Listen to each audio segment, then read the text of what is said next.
Namo tassa bhagavato arahato samma sambuddhassa. Namo tassa bhagavato arahato samma sambuddhassa. Namo tassa bhagavato arahato samma sambuddhassa. Buddhang dhammang sanghang namasami.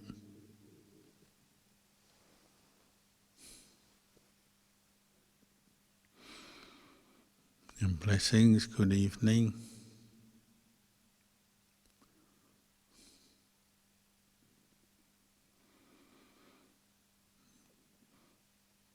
In the monastery, living the life of a Buddhist monk, every day you hear about people's dukkha, their suffering.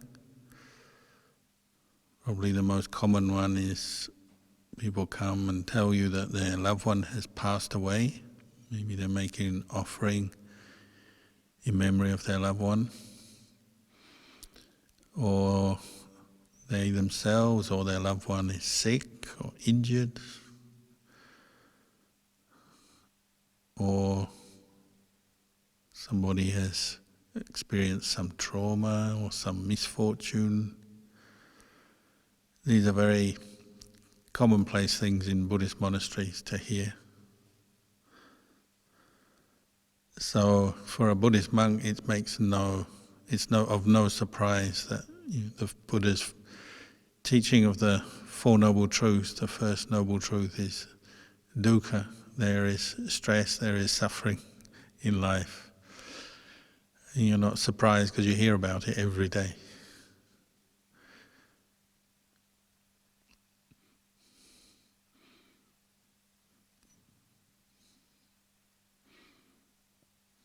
But the Buddha's instruction was always to know suffering, to comprehend suffering as suffering.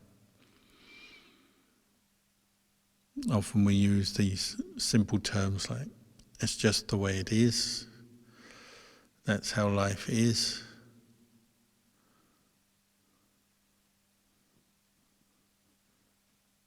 There is, of course, some suffering that you can do something about, even illness, injury. Well, you can go to the doctor and the hospital, of course, get treatment, different kinds of emotional suffering, trauma, misfortune. There may be things we can do. But the experience of meeting with difficulties, obstacles, is, I would say, totally normal. It's not what you want, it's not what we desire, but it happens. Things happen. And reflecting on it, when you reflect on it as Dhamma, as a noble truth, you realize, well, it's just part of the common human experience we have. So for the Buddha and for people who do contemplate the Four Noble Truths, well, generally it gives rise to compassion, whether you're contemplating your own dukkha or the dukkha of others. You realize this is our existence as human beings is bound up with this quality: physical pain, mental pain, not getting what we want, often getting what we don't want. These are very normal, repetitive experiences we have to go through as human beings.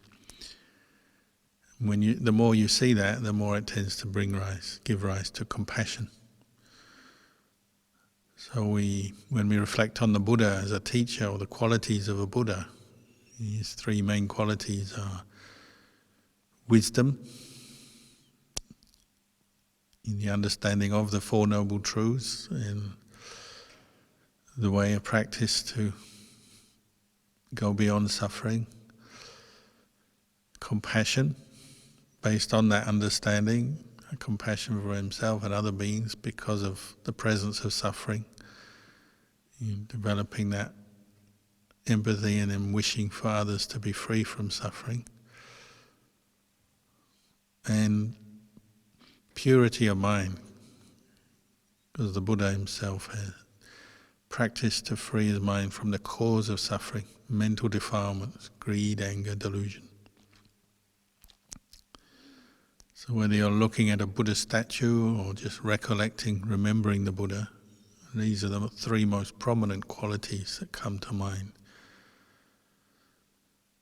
And if you use the Four Noble Truths as a framework, a structure for looking at life, well, as I just mentioned, you realize that people's lives is bound up with dukkha. But when we make dukkha the object for our reflection, looking at it, learning about it, understanding or comprehending it as the Buddha instructed, changes our relationship to it. Normally, when we're not very mindful of the Four Noble Truths, we take dukkha as self, my suffering, my problem. And that only intensifies it, because that's the nature of grasping. The mind is without mindfulness, without insight into the Four Noble Truths, will automatically grasp as at dukkha and identify with dukkha as me, mine, myself. And that's why we don't like it, because we take ownership of it.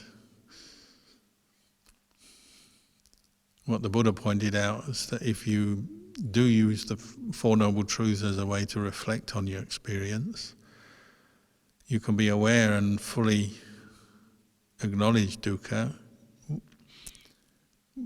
but without taking ownership of it.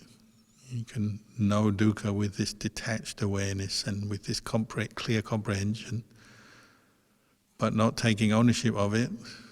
Literally, we let it go. We can live with dukkha, but not take it as my dukkha. You might say that's the aim of the practice, because as long as we live in the world, we'll be surrounded by dukkha. Dukkha coming up into our experience, dukkha coming up into other people's experience. As long as you're living in the world, you're never going to completely get away from dukkha, even though much of the time that seems to be our goal as a human being, is to minimize the dukkha, escape from the dukkha, blot it out, deny it, suppress it, repress it, get rid of it. But that's ultimately impossible, because the nature of this world is imperfect. It's bound up with dukkha. And we come back to the most fundamental imperfection of human existence, is that we're all getting older every day. We're getting older every day. This body is not getting younger, it's subject to illness, injury, hunger and thirst, aches and pains. Whether it's extreme illness and injury or just these little things, sort of niggling kinds of dukkha associated with the body, it's always coming back to this, because that's the nature of form, the physical body. And it's subject to impermanence, so eventually it will die. Our time is running out. Buddhist monks love to tell people that your time is running out, hurry up and practice. It may be boring to hear it over and over again, but it's the truth. We can't escape from that in the normal sense of the word. You go on the best holiday that you can plan, or the most exciting adventure you can plan. You take this body with you, so you're still subject to aging, sickness and death. You have the most pleasant experience you can imagine, create, and it's still subject to aging, sickness and death, because every pleasant experience is based on this body.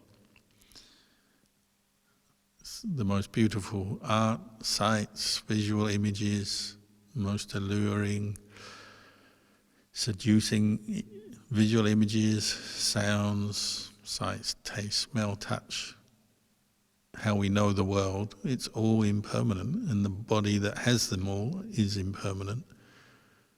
So necessarily, whatever we seek for in this world is impermanent and therefore imperfect,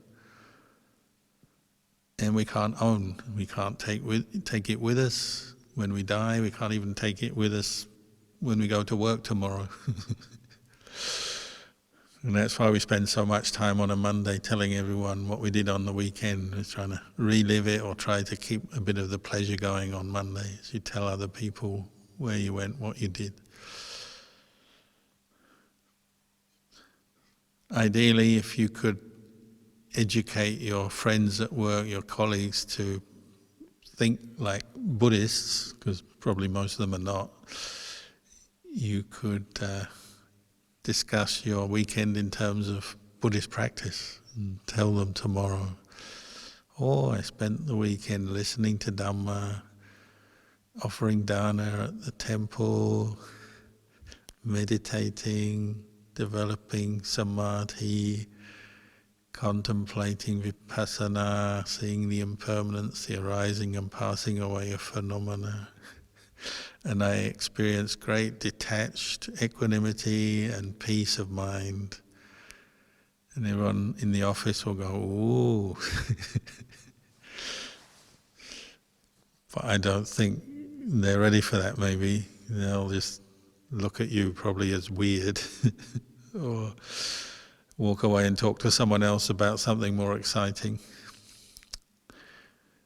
So we're surrounded by the world, and the world is constantly looking for happiness in what can't really sustain happiness for very long. Sure, we can get pleasure from all our senses and the things of this world that are pleasurable, but none of it lasts. And this body, this vehicle that we're moving around in every day is getting older, it is getting sicker, and it will die. And that's the bottom line, the basic truth of it. And this is what, if you want to know why did the Buddha go out to practice, why did the Buddha become enlightened, this is what he said, his own words. It's because there is aging, because there's sickness, because there's death. I practiced looking for a way out of that, looking for something beyond that, to practice to liberate myself from aging, sickness and death.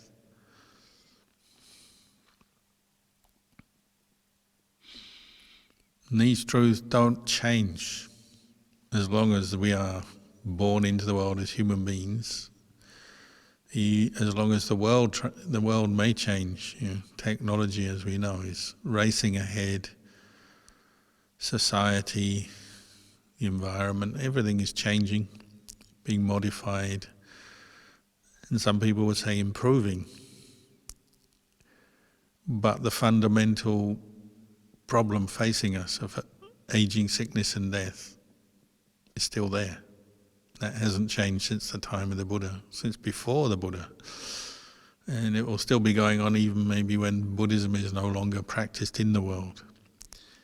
So perhaps the questions about, where did the world begin? When did it begin? When will it end? How will it end? How long will Buddhism last?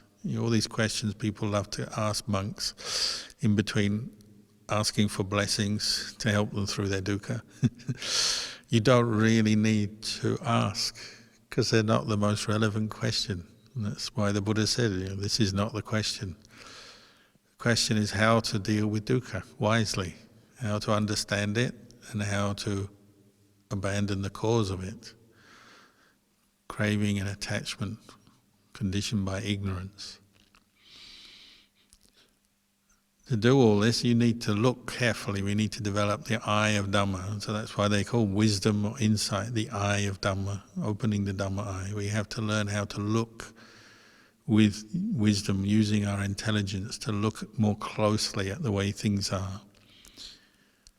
Because normally we're caught up in this superficial reality of growing up, getting our education, getting a job, earning money, having a family, maybe having some pleasure along the way, but also having dukkha along the way, and then getting older, sick and dying.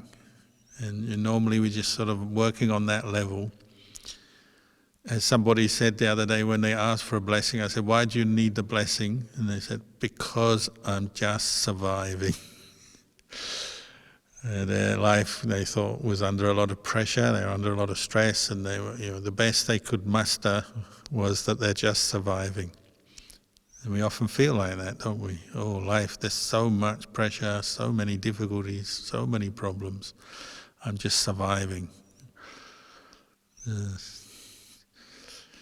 When we're under real physical and mental pressure, in the old days in Thailand when I lived there, the monks would say, all that's left is the ghost, meaning the healthy, happy body, the healthy, happy mind has fled. All that's left is the ghost, just the last strands of consciousness are left. You're still alive, but you're just surviving.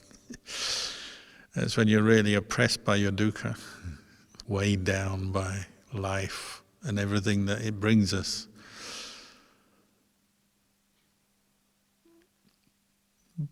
But where does it come from? This is what the Buddha was encouraging us to look at. It comes from ignorance, and that's overcome by knowledge. But not just knowledge in terms of facts, information, although that's part of it, but knowledge of the Four Noble Truths. What causes suffering is ignorance, conditioning, craving, conditioning, attachment, clinging. And knowledge of how to abandon that, how to end ignorance by giving up craving, giving up attachment, because that's what feeds into more ignorance. Cycle of dependent origination. Developing insight, or the Dhamma eye, opening and having insight into that, and then stepping back from the whole process, from the cycle of causing more dukkha, more suffering for ourselves. You might say one way of looking at the practice, the first duty in terms of developing insight into the Four Noble Truths is to stop shedding your dukkha onto other people. Stop taking it out on other people. I often talk about the man who would come home from work and he's so angry and tired and frustrated from his job that the first thing he'd do would kick the cat. Poor cat. Until one day, I think they took the cat away because his family couldn't stand him taking his anger out on his cat anymore. But we do that. We get dukkha, and because we take it as me, mine, myself,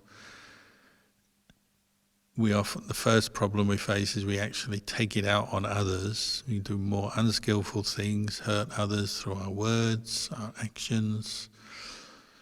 Sometimes direct action, literally, physically, in one way or another, do things that harm others. Maybe just drive our car badly, or get drunk, or smash things. Sometimes verbally, what we say.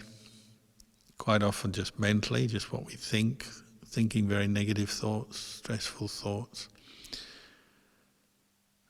But that's the first task, is maybe just to stop taking our dukkha out on others, restrain it a bit, because that actually helps us. This is why the Buddha encouraged us to practice morality, sila. So morality literally means not doing or saying things that harm oneself or others. Learning to restrain that. That takes, again, opening the Dhamma eye. You have to observe, what are you doing that does hurt others? If you are kicking the cat, well, observe what you're doing and what are the results of that. Obviously the cat hates you and runs away. And you probably start hating yourself. If you ever think about it, if you've ever hit the cat, kicked the cat, then you're going to not be very proud of yourself, not very happy. Same with people. Whenever we take our dukkha out on other people, they don't like us. It makes life worse, doesn't it? It makes life more complicated. So in the dealing with dukkha, maybe the first thing is just to recognize that, how when we say and do things with these negative states of mind, it hurts. It hurts us, it hurts others. So then getting up the strength of mind, what we call in Buddhism, we call adhitthana, making the resolution, the determination to stop. Even though you still have the dukkha, the feeling of discontent, unhappiness, anger, frustration inside, whatever it is, or the obsessive greed that's really pushing you in some way or other, whatever it is, you're making a resolution to say, well, I'm not going to act or speak on this. I'm not going to seek to act it out. Even my worst fantasy, I'm not going to act on it. I'm going to remember it and keep mindful enough to know it is just a thought, just an intention, and I'm not going to act on it. And that's a big step for everyone. And maybe it's not a step you just take once and then you're done with it. It's something you may have to reinforce and repeat over and over again. But we can. The Buddha pointed out that as human beings we can give up unwholesome intentions and cultivate wholesome, skillful intentions. But we also have to observe and look more closely to get up the motivation, the intention to do that.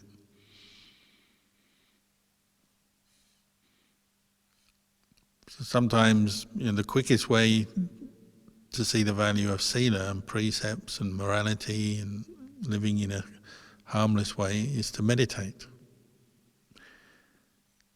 That's like a crash course or the fast-track way to getting the intention to keep the precepts, because as you meditate you can't help but notice more closely what's going on in your body and your mind. And you realize dukkha is twofold, isn't it? It's in the body and it's in the mind. The mind influences the body influences the mind. If we're tired, physically tired, how does it affect your mind? Just notice how often you fall into negativity when you're tired. All the problems seem worse when you're tired. You remember all the bad things when you're tired. And you crave the good things, you crave the pleasure of your bed, the pleasure of pleasing distractions, etc., when you're tired. That's what discontent does, and being tired is one of the biggest sort of underlying causes, isn't it? Tiredness in your body is a sort of pain, but I've always found it quite helpful when I feel tired, which is every day, at that time to take the time just to stop and say, well, what is this? What does it feel like? When you feel tired, where is it? Is it in the head?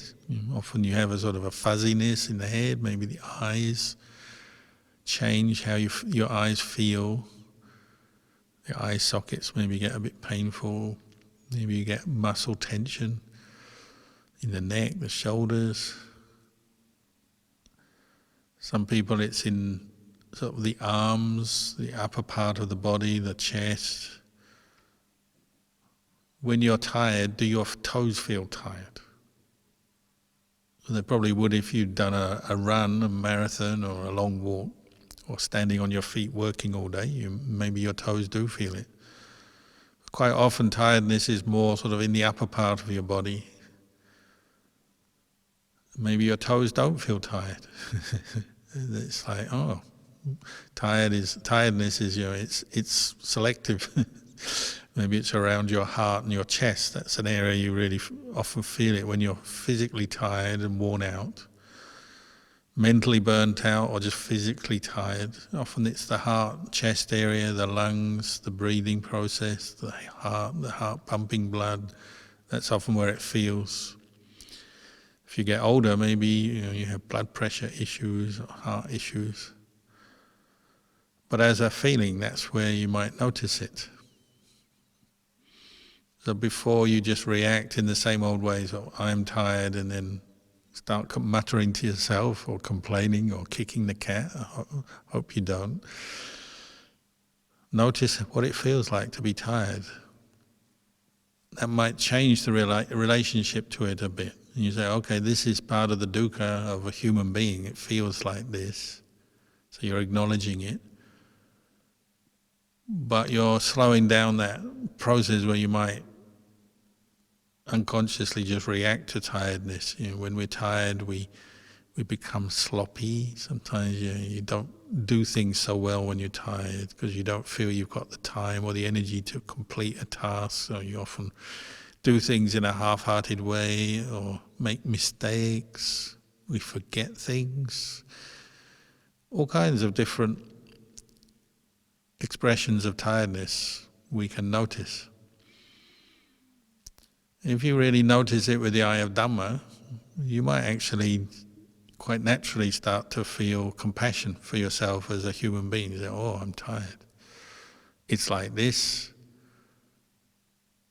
And then with wisdom, because compassion and wisdom tend to work together, maybe you have a few plans and strategies in place. So you say, oh, when I'm tired, what are the things I should avoid? Some activities like kicking the cat or getting drunk or doing various antisocial things or arguing with people, etc. If you're noticing that you're tired, what are you going to do then? So you have plans in place. Usually it's the end of the day or the end of shift, if you're a shift worker, or the end of the day. Well, there's certain things you should do, like skillful ways to relax, and you have to learn what relaxes you, what you can do when you're very tired. Some people go for a walk, do exercise, some people listen to things, listen to music. Not if you're a monk, but if you're a layperson, you might do certain things, recreational things that are fairly harmless, but help you to relax when you're tired, but without hurting yourself or other people. Things that we enjoy. Meeting friends, talking to friends, whatever. But you think it through, so you already know what things will help you in that situation and what things are going to lead to more trouble. So it's not the time to have arguments, and have to be careful not to overextend yourself. Sometimes we take on too much and we're tired, and then we work and we really need a rest. Or driving a car, if you're really that tired that you're sleepy, well, it's very dangerous. So don't drive a car when you're that sleepy. Even meditation. If you sit meditation when you're really tired and you're just going to fall asleep, maybe that's not the best time to sit meditation. Walk meditation. Just slowly, in a relaxed way, walk back and forth, and so on. You learn when you're tired both to recognize the symptoms, the experience of tiredness, how it affects your mind, the kinds of thoughts that run through your mind, the reactions and moods you have, the mood swings you have, the physical expression of tiredness. Take it as something you're learning about, learning from, rather than just reacting to. And then using compassion and wisdom, see what you can do when you're tired. If you learn that, and we do get tired pretty much every day, at least a little bit, sometimes a lot, then you can apply that also, say, when you're ill, or when you're in a stressful situation. Sometimes maybe say if you're traveling and you can't rest in the normal way, your routine is upset or changed. You because you've been making a study of the dukkha of tiredness, the suffering of tiredness, the suffering of physical ailments as well, injuries, illness, painful feelings, then you already know what you have to do in those situations, what you can do that's helpful and what's not helpful. If you're a cat kicker, stay away from the cat. If you're an arguer, stay away from the people you argue with, and so on.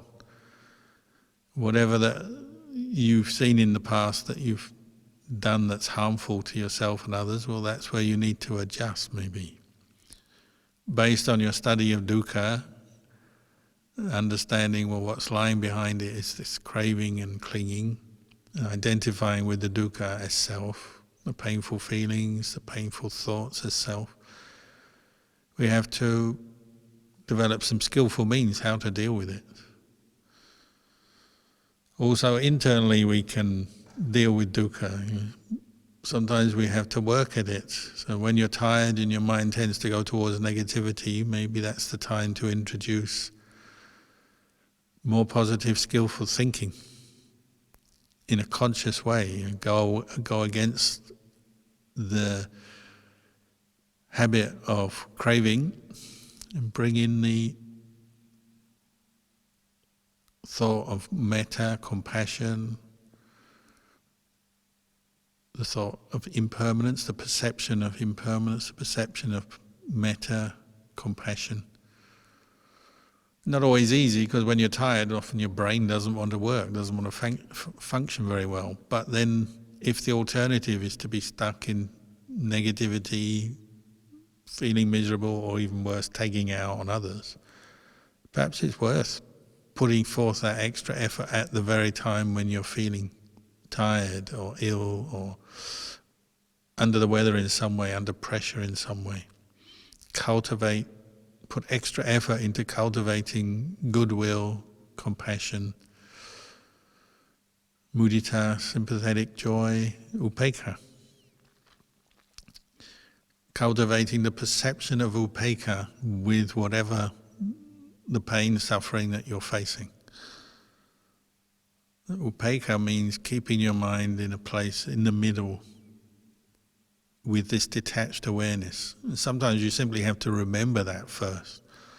The Buddha said, practice upekkha when tired, when in pain, when suffering, when things have gone badly, when I failed, when I didn't get what I want. In all these situations, go to upekkha. The first step is remind yourself of that. Bring up the mindfulness of upekkha. How can I achieve some detached awareness in this situation? So often it is just simply forgetting these good qualities, metta, karuna, mudita, upekkha, what we call the four Brahma-viharas. You just forget them under the pressure of the dukkha. So maybe the first thing is you get in the habit of turning to the Dhamma, opening the Dhamma eye, recognizing dukkha as dukkha, and then looking for a way out. The Buddha said looking for the release. So that may be by turning your mind to something more skillful like upekkha or goodwill or compassion. It's a way the Buddha taught regularly. Know the danger and know the release. Know the gratification, know the danger, know the release. Gratification means the indulgence. And we even indulge in dukkha, don't we? We kind of wallow in it. We attach to it. We become dukkha. We become suffering when we're not mindful and we haven't opened the Dhamma eye yet. We actually attach to suffering. Often we're in the pursuit of something better, but in the wrong way, with wrong understanding. So you say when you're pursuing pleasure to get away from your suffering, often that reinforces the suffering, because if you can't get the pleasure you want, you get even more frustrated, more upset, more depressed. Or you get the pleasure and it doesn't work. How many times have people have kind of done something to get away from their suffering, indulged in some way, in some entertainment, or get drunk, or just go to sleep, and then they sober up, wake up, come out of their state of escape, and the dukkha is still just waiting for them just the same as before. They haven't used the Four Noble Truths in that situation. They've just gone to gratification. And that's not the same as escape. We might use the word escape and say, oh, I'm escaping from my dukkha into this bottle or into this bed of sleep or into this sensuality on a screen or whatever it may be. We call it an escape, but it's not the escape of the Dhamma I, it's the escape of, actually it's just gratification, indulgence, and it often starts a downward spiral of the mind where you face some painful feeling or situation, and instead of looking at it with mindfulness and investigating it, we just look for some indulgence to get away from it temporarily, and it usually doesn't work very well.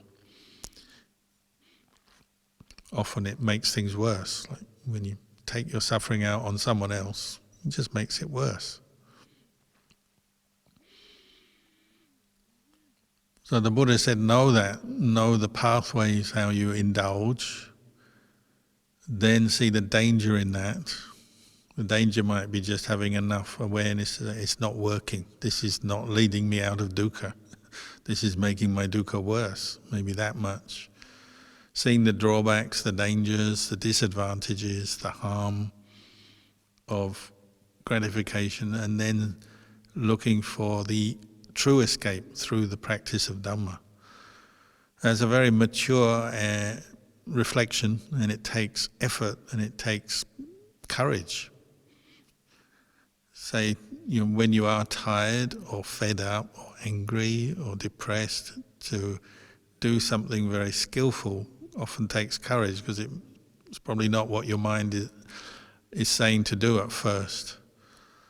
Your mind is saying indulge, just blot it out some way.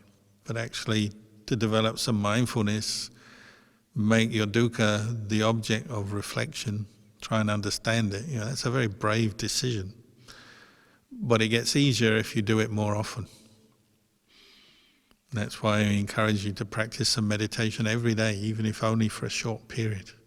If you practice that every day, it's ready for you when you need it. When you are experiencing that dukkha, you say, oh, I better go and meditate on this. And that's exactly what Ajahn used to tell people. That's what the Buddha told people. It's what the Buddha himself did. When you're suffering, go and do some sitting or walking meditation or chanting. That can help as well, as a way to bring your mind to a place of calm, mindfulness, and where the Dhamma eye can open, you can see what's going on more clearly. The very opposite of what defilements will be saying, which is indulge.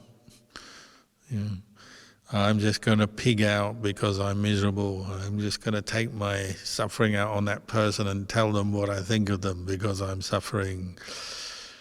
I'm going to kick the cat. I'm going to do all these things that actually make us more unhappy. We have to go against that voice and come back to the Dhamma. Be restrained, give up the intention to do unskillful things, and establish mindfulness and reflect on this using the Four Noble Truths. Dukkha comes from ignorance. Ignorance is overcome by mindfulness and wisdom and right view. Developing some understanding of what's going on, and then say, I'm not going to follow the craving here. I'm not going to follow the greed, the anger. I'm going to bring the mind to a place of mindfulness and equanimity, detached awareness.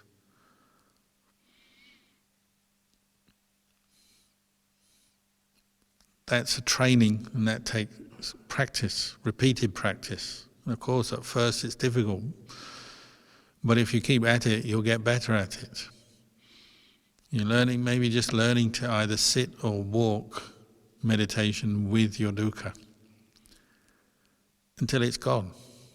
Allowing your mind to watch, observe dukkha arising until it's passed away. And say, oh, this is exactly what the Buddha was saying, isn't it? He said, dukkha arises and dukkha ceases. Painful feelings in the body, they arise and cease.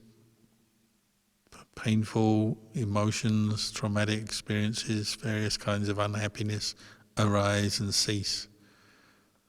That's the nature of these things. That's the nature of dukkha. What does dukkha do? It arises and ceases.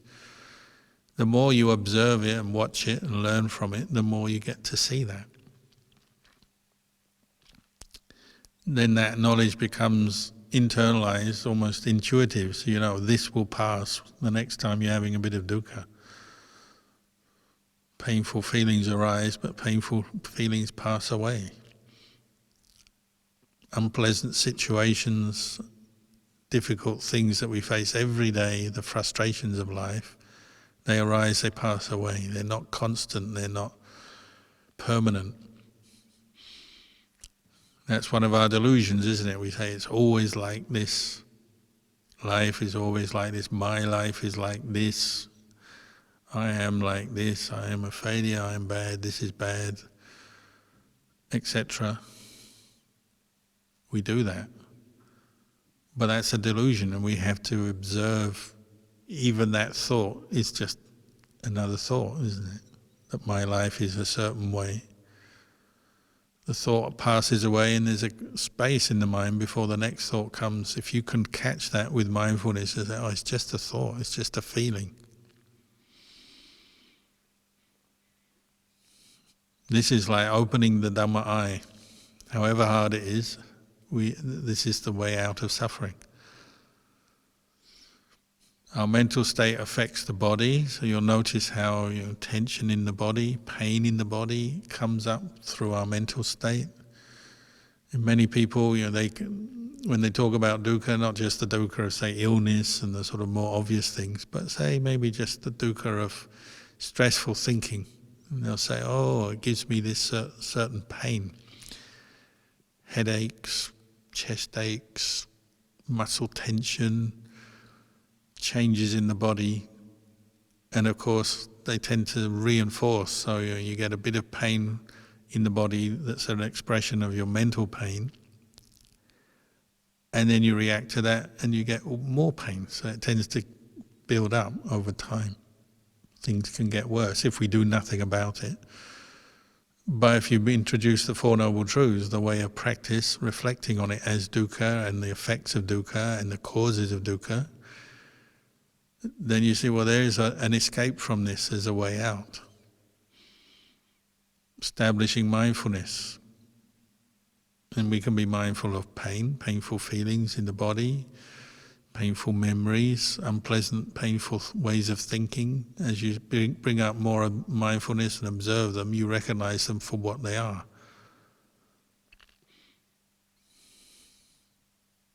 It's like this.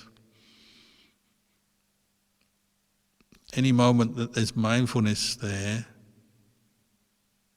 immediately the experience of dukkha starts to subside. If it's powerful dukkha, powerful pain, well, of course it will keep coming up for a while.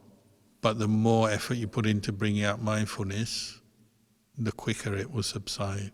Because you're recognizing it for what it is. It's not self. It's detached awareness brings you equanimity because you're seeing things as not self. You're no longer taking ownership of it. When we're no longer taking ownership, then the experience, the feeling of dukkha starts to subside. That's why when you develop some samadhi through meditation, you might have long periods where it seems that dukkha has faded away. Because mindfulness is more strong, more continuous. You feel very light, happy, peaceful in the body and the mind. And that has the opposite effect of dukkha. When you develop meditation, stronger mindfulness, and some wisdom that allows you to let go, you experience more sukha vedana as opposed to dukkha vedana. That also has a conditioning effect on the body. So where there was pain, often the pain subsides, releases, occasionally even ends. You feel different in the body, you look different, you have a different relationship to your experience when you're coming from a place of mindfulness and some more relaxed awareness, the pleasant feelings that accompany that.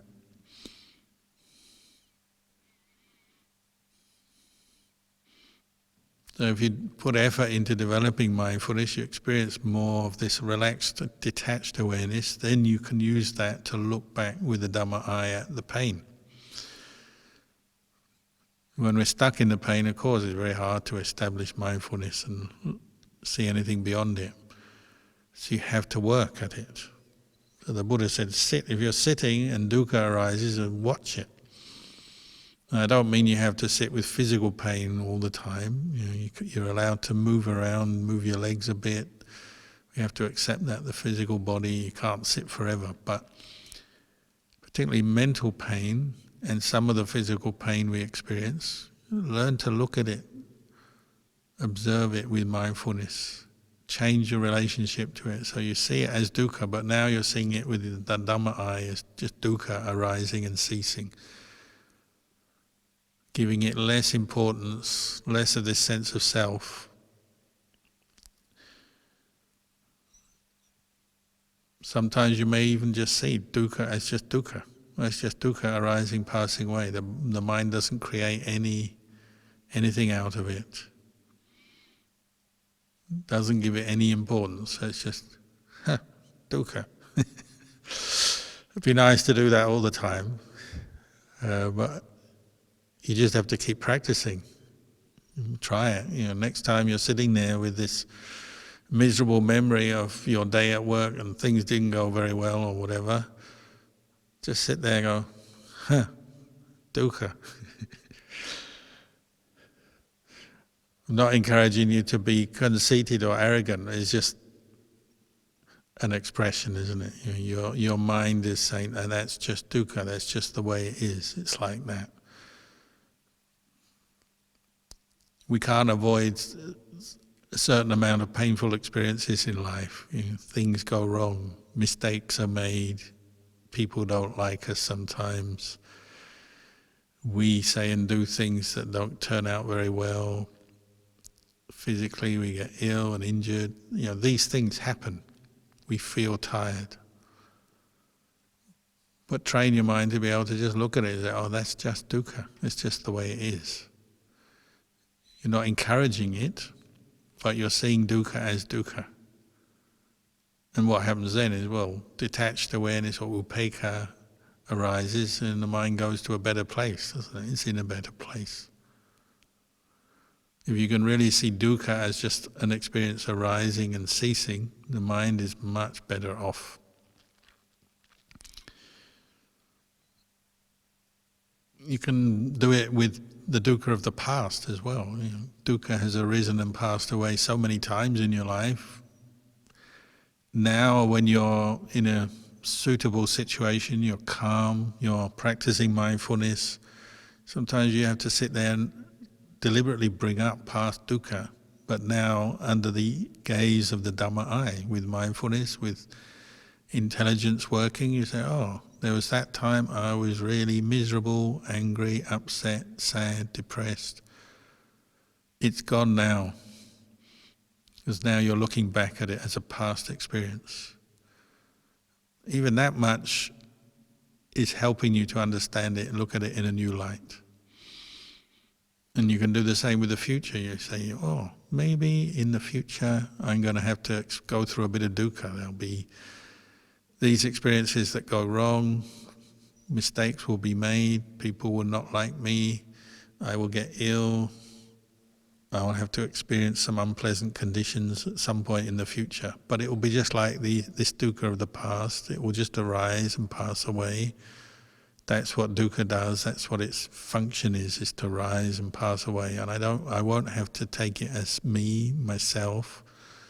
I can just establish mindfulness and reflect on it with the Dhamma eye and say, oh, it's just dukkha. Dukkha is like that.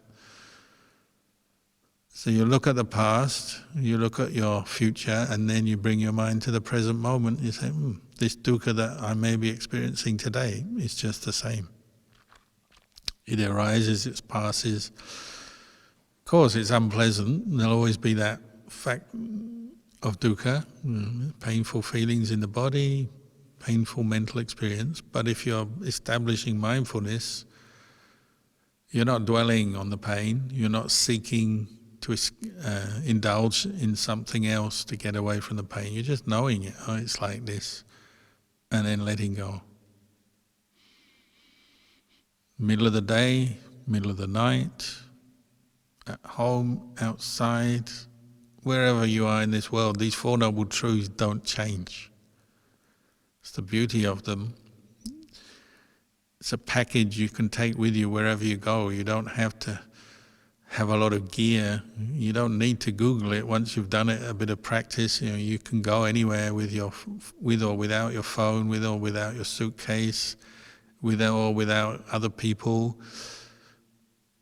These Four Noble Truths can stick right with you in your heart, in your mind, wherever you go.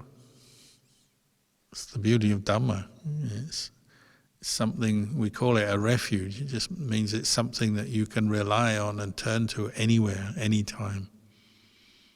However bad things get. Even if you're just surviving, or even if things are going badly, the Dhamma is there for you. It's available. It's akaliko, it's timeless. It's to be cultivated, to be known for each person by themselves. So maybe I'll say this much for the moment, and after this maybe there might be some questions you have, and we'll try and answer them.